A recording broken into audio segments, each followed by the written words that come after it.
And welcome back to the Flow Sports Hour. I'm handing the keys over to Clayton Bester for this next interview. Clayton's got one of Australia's longest-serving Socceroos on the line right now, Mr. Socceroo himself, as Clayton's been calling him. Over to you, Clayton, and Mr. Socceroo. Paul Wade joins us. G'day, Paul. Welcome to Flow. How you doing today? Thanks, Clayton. I'm as good as gold. Any better, I'd need a twin. I always say that. I pinched that off Alex Tobin, who's a former Socceroo captain as well, and it goes down well. It does. It works really well for me, and I think for all the listeners. And it's good to be speaking to someone nice and happy, because we're about to talk about something that is quite not that. Now, we'll mention the round ball game a bit later in our chat, but the reason for this whole conversation is because earlier this year I spoke with the CEO from Epilepsy Australia, Carol Island, and she happened to drop your name. And that was because we got onto the subject of CTE, chronic traumatic encephalopathy. I think I've said that correctly, and the effects of it. And that led to sport injuries. And then she happened to drop your name and mention that you're an ambassador for Epilepsy Australia because it's a condition that you've lived with all your life. And more importantly, she said to me that you've had part of your brain removed. And I was like, what? And that just threw me for a tailspin. And I thought, at some stage, I've got to ask Paul Wade, Paul, please talk us through this. I don't understand how to get to that point, to willingly want to know that you're going to have part of your brain removed to help you deal with something. I mean, there are so many things to deal with here. So can you please talk us through it all? Yeah, look, honestly, I was experiencing 30-second episodes, so I feel sick, hot, dizzy, and lonely, which is really weird, right? But that's the sort of emotion that I was going through. But it only lasted 30 seconds. Suck it up. That's the era we brought up. You know, just suck it up. Don't tell anyone. So I lived with it for a long, long time. And then I collapsed before a physiotherapist. We were just to play Argentina in a World Cup qualifier. And I just collapsed in front of him, and he said, as soon as we get back to Australia, you go and see a neurologist. Well, I got dragged to a neurologist, did all the tests on my brain. Now I've got a scratch on my front temporal lobe. They said, you've got epilepsy. Your brain is short-circuiting and has been since you were born. Wow. It's not because you've headed the ball. He said, because we've spoken to your mum, and she says that she was recognizing these sorts of things and just thinking, well, that's just the way he is, smacking my lips, staring into space. Yeah. She says all these, in reflection, I was actually having seizures. So they were getting so bad. Once I'd had one on Channel 7 interviewing the Socceroo captain at that time, and my voice became distorted. You can imagine. Yep. His reaction was one of, what the heck is going on here? So I got sprung. I didn't want to tell anyone. It was embarrassing. But once people found out, it was like, wow, it took a weight off my shoulders. They were never going to fix my problem, but people understood. I could not believe how people just embraced the challenge I had. But I'm having 5 seizures a day now, tonic-clonic seizures, where you fall over, bang your head. If you need to go to the toilet, that's where you go. It is so humiliating. So when the surgeon or the neurologist said, let's do tests on your brain, I thought, you know what? I want my life back. I can't drive. My independence is gone. After discussing it with my family, we thought, yeah, you know what? We can't keep going on like this. So they took part of my front temporal lobe, the size of 2 matchboxes. Oh. But the thing is, on the halfway, about a week later, a big bubble blew up on the side of my head at the bottom of the scar. And, it was I guess it was brain fluid. It burst and ran all the way down my neck. I was actually running a football clinic at a primary school in Sydney when it burst. Because back in the day, you had to work for a living. Do you know what I mean? Yeah. And I was a contractor, so I had to be out there earning a living. So it was really weird how it happened. So I was back into hospital so that they could take the infected bone out. And then the third operation was to put this steel plate in over the hole in my head. But you know what? The hero in all of this, Clayton, is my wife, because she had to look after 3 little girls, worry about whether her husband was going to be dead or not, have to go to the bank manager to refinance.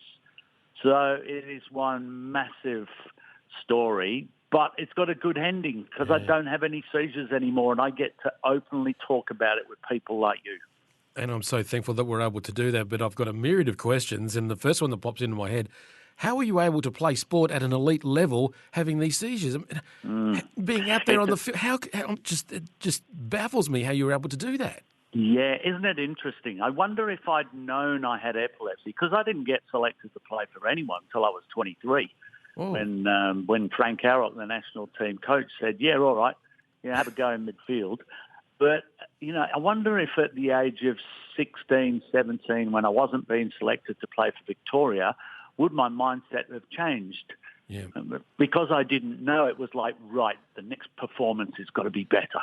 Yeah. I wasn't infatuated. It wasn't the be-all and end-all, but it was important that I was better than the last game I played. So being driven was purely on football. I wonder if all those excuses would have popped out if I'd have known. Yeah, well, that's the next thing. Do you think they would have? No, I think we all got a very good reason as to why it didn't happen or why it did happen. I'm sure I would have put my hand up. I'm too slow. I don't score enough goals. Yeah. And I've got epilepsy. Oh, yeah. That's what it is. You know what I mean? Yeah, It's it's so easy to fall into that setting. But thank goodness it was no problem for me. Okay, I'm now sort of to when you first met your wife. Yeah. And those early days of dating, and you were saying you were having 5 seizures a day. Yeah. Wasn't she looking at you thinking, what's going on with this guy? Well, how did you navigate your way through all that? Yes, that's a very good one. Well, when she first met me, she found 7 checks in my wallet because I had nothing to spend it on. Because I was always thinking about football. Yeah. She thought she was marrying a really rich man. Wrong. But We've all been there, mate. Don't worry. there were little moments where, it sort of gradually went from no seizures to tonic-clonic seizures, but it took years and years and years. So it was very gradual. I don't think there was any one moment where anyone went, apart from that TV interview, where Val went, you know what, there is something seriously wrong here. Let's find out what it is. Wow. What about with the kids? Did the kids ever pick anything up? Did they ever sort of look and go, Dad's being a bit daddish, he's having one of those moments and we don't worry about it? Because kids are perceptive. They pick up things. Oh, absolutely, absolutely. I'm not quite sure. I'll have to ask them when it was quite obvious to them that I had epilepsy. But I do remember being in a car park and the 3 girls were there and my wife obviously driving, and I can't remember whether I fell over or I fell against the car and they were laughing at me. And of course Val's got upset and said, stop laughing at him, he's having a seizure. It was little moments they knew I had epilepsy, but they hadn't recognised it in the way that it happened in this car park. So it was a real learning curve for everybody. I was having absences, so I wasn't there. Yeah. Do you know what I mean? I remember being taken to a training session. I was coaching. I was standing there in front of the players and I was talking to them and bang. Yeah. There was nothing. So I don't know what it was. They said for about 30 seconds, a minute, you just stood there and didn't say a word.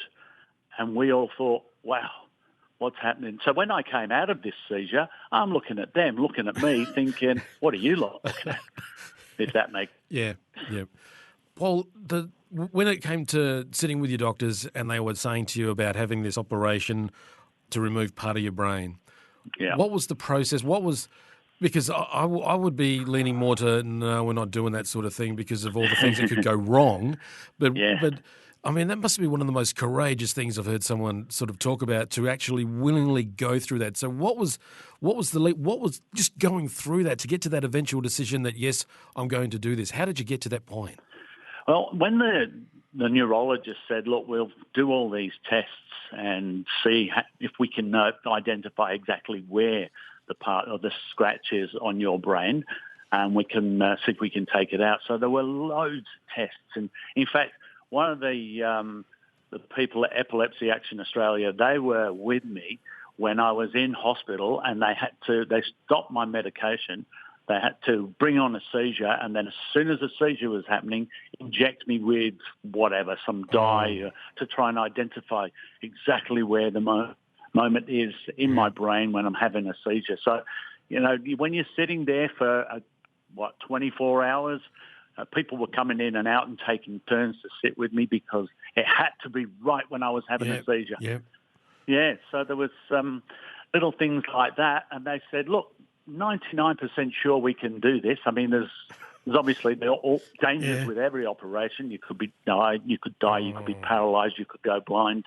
And when I talked to Val and the kids, we all agreed that our lives were just so restrictive that I think even you would say, you know what, I can't live life like this, having all these seizures because the medication's not working, not having any independence.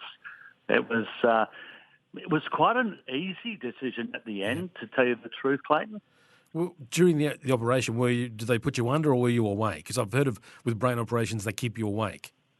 Yeah, you know what? They said, so, do you want to stay awake or not? What part of no don't you understand? No way in the world. Gee whiz. The scar goes from in front of my ear, my temporal lobe, round about where the jaw is, all the way over to the top. I reckon it's about 8 inches. It just comes right over the top. But, that was my modelling career gone. Motivational, inspirational, that might have been an option, but definitely not there for my modelling looks. I can relate to that just quietly, but that's another thing. So you've gone through the operation, you've come out the other side, and what was the expectation? Were you sort of a bit hesitant as to, okay, they've told me I've lost part of my brain, I'm not going to get these seizures anymore, but was the back of your mind thinking, what if I do still get one? Yeah, absolutely. Dead right, because the surgeon said, well, if this doesn't work, you can't have another operation. And the medication wasn't working. So you're building all these things up in your mind saying, I'm going to have seizures, uncontrollable for the rest of my life. And it was a scary thing. I remember when I came out, Val said I completely changed after the first operation. As a person. I became sarcastic. I don't know, I can't remember exactly what she said, but, there's a fair bit of trauma there. I guess something had to change. At the end of the day, after the 3 operations, I lost my short-term memory, but I get to hide my own Easter eggs, Clayton. Yes, you do. I throw my own surprise parties. It is so much fun. You can be your own Secret Santa. I can be my own Secret Santa. Yes, I reckon if you and me sit down and have a think tank, we could come up with loads. Yeah. We could hide the keys to all sorts of things, couldn't we? No, it's it is funny, but sometimes that short-term memory loss, it is very tough to take, as you can well imagine. Yeah. Paul, I just want to go back to when you said about 16, 17, that had you been diagnosed then, you may not have gone on to become Mr. Football. But I'm just sort of wondering, that drive to achieve, to be at that level was there. So even if you were diagnosed and that could help you, don't you think you could have still ended up being one of our greatest and longest-serving Socceroos? Yeah, it's a possibility. Yeah, I've always loved a challenge. Out on the park, the muddier and the more rain and the faster the wind blew, the more I was determined to succeed. So from a point of view like that, absolutely. But in the real world, I mean, now that it's all over, I have to work so hard. Just say I'm doing an interview on Channel 7 and there's a game just being played, then I have to work. I should be sponsored by Stadler. I use that many pencils to try and get that much information. And even then, I can't draw on, even though I've just written it down, sometimes I can't draw on every fact that I've just observed. So, I think it's always going to be a challenge, Clayton, but I tell you what, it's a heck of a lot better than what life was. Yes, totally agree. Paul Wade, OAM, is joining us. If you want to know more about Paul's story, folks, paulwade.com.au is his website. You can also get more information about epilepsy, which is part of our conversation and our main topic here, by going to the Epilepsy Australia website, and that is epilepsy.org.au. Now, before I let you go, Paul, I know you mentioned before about doing schools programs, and you had that incident when you were doing that coaching situation. You're still doing that today? Yeah, I'm very lucky. You know, I thought when I'd finished as a commentator, I thought to myself, what am I going to do now? So I had to reinvent myself. I found all the football shirts that I've swapped over the years that I played, because at the end of every game you swap shirts. And every one of those stories, if I think about the time I was wearing it, or the period that I was wearing it for, every story fits every life. Sport does that, doesn't it? It reflects life, whether it be brain surgery and resilience, or setting goals, or, you know, just understanding your mindset. And so what I've just thought to myself is, I can use those football shirts as props and tell those stories. And it works. I've done these presentations in jails. I actually did it. You weren't staying there overnight, by the way, were you? Or you were just visiting, you know? It was an overnight stay. I just finished it was on the border of New South Wales and Victoria. It's on the Murray, and there's Kundrook on one side and there's Barham on the other. I did preschool to year 12 in 2 days. Wow. All you got to do, Clayton, is tell the same story, but in a different way. Yep. Do you know what I mean? Yep. When you talk to kindies and preschools, you don't talk to them like that. You go, wow, guess what? I marked one of the greatest player ever to play the game. He was so good. Do you know what I mean? Yeah, yep, certainly do. Yeah. So you've got to know your issues, that school kids and the corporates. I mean, I've done with the Defence Force, talking about leadership. So make sure you know your topic. Yep. And then address it accordingly with your tone of voice and your expressions. And, you can make anything make sense. You're involved in walking football. What is that all about? Because I'm a lazy so-and-so. Yeah, well, no, I can relate to it, somebody approached me. All Australia had some funding, and they said, well, you know what? You need to get this program up and running. We'd like to be an ambassador for it. Would you like to? I mean, you know what? I earned a living out of football there for a while because of my work ethic. I could run, tackle, and head a ball. And here I am now being asked to be an ambassador for walking football. But when I looked into it, I thought this is more than just physical fitness for those of us who struggle to put our undies on standing on one leg. So it became very quickly about mental health. And this is, I don't think I'm speaking out of school, but one of the states I went to, I was having a beer with everyone after the tournament, and one guy came up to me and said, you know what? If it wasn't for walking football, I would have committed suicide. Oh, wow. And I thought, wow. It just shows you, doesn't it? We should never take anything for granted. It's just one ball and 5 people or 10 people, 2 goals. Yeah. But it made a difference in his life. It was just, wow. Well, I'm so grateful for that. It reminds me of a conversation I had with one of the athletes that were representing Australia in the Invictus Games, and how important being, as part of his therapy, doing the sports, just riding the bike, getting out on the bike and riding that was so important to his mental health. Very similar thing. So and he said a similar thing to me, so I totally understand where that was coming from. 13 11 14 is the lifeline number if you need to speak to anyone, folks, if anything we're talking about is triggering anything. Just before I do let you go, I need to ask you about 2 things, the Matildas and the Socceroos. Can I get your thoughts on both of them, please? Well, there's been a lot of controversy in the last couple of days, couple of weeks about we've gone from being semi-finalists at the World Cup to being beaten 5-0 by Canada, who we beat 4-0 the last time. So what's happening? Yeah. Well, the coach has said, look, we really needs to rebuild now.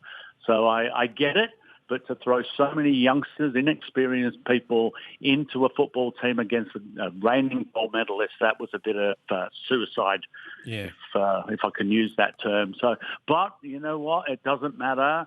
as long as they qualify for the Asian Cup, which on February the 24th and 28th, we play Uzbekistan. If we win that, we go to the Olympics in France. So, yeah, look, they're playing at the highest level. They're playing for Liverpool and Manchester United.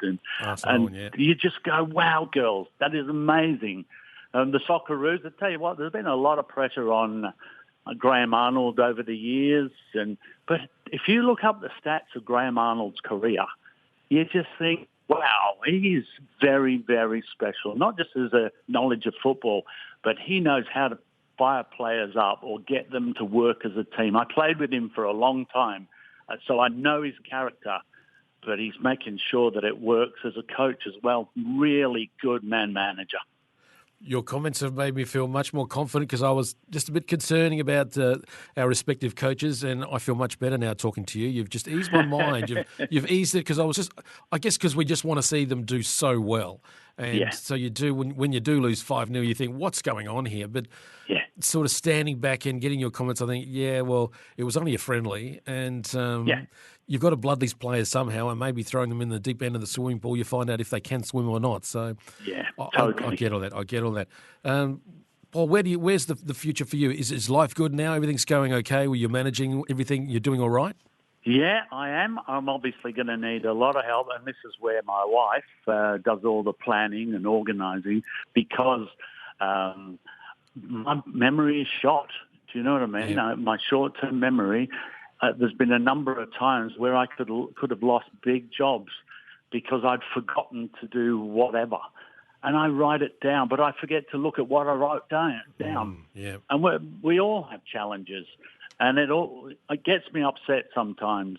But then I think to myself, well, you know what? You're still alive and you can still tell your stories to people who either haven't been there, want to be there, could be there.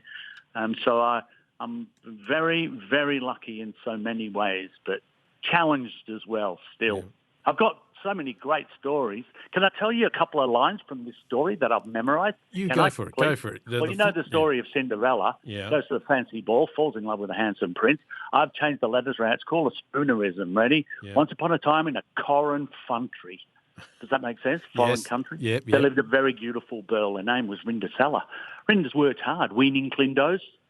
It goes on and on and on. So they're the challenges I have. Yep. They're the methods I use to cope. And hopefully there's people with bigger challenges than me. I know I can totally appreciate what they're going through. You said it in the first part of our chat that your wife is a hero, and I totally understand that and agree with you. And for what she's doing, sainthood, I think, is too short. It's not quite enough. It needs to be higher than that. And so, and I'm so thankful for talking to her and for helping her to facilitate our conversation today. Paul, all the best for Christmas and New Year, and hopefully one day, if you're ever near our Roseworthy studios here for Flow, we'd love to have you pop in and have a good chat with us and bring one of those shirts, because I'd love to get the stories of one of those shirts. I think that'd be fun. If we want to know more information, folks, about Paul, paulwade.com.au. He's a motivational speaker. He's got a great story. You'll find how valuable he can be to just come and coach the kids and talk to them. So go to his website, paulwade.com.au. Paul, thank you so much for spending time with us today on our Sports Hour. I really do appreciate it. All the best for Christmas and the New Year, and look after yourself, mate, and hopefully we'll get together soon. Absolutely. Keep up the good work, Clayton. See you.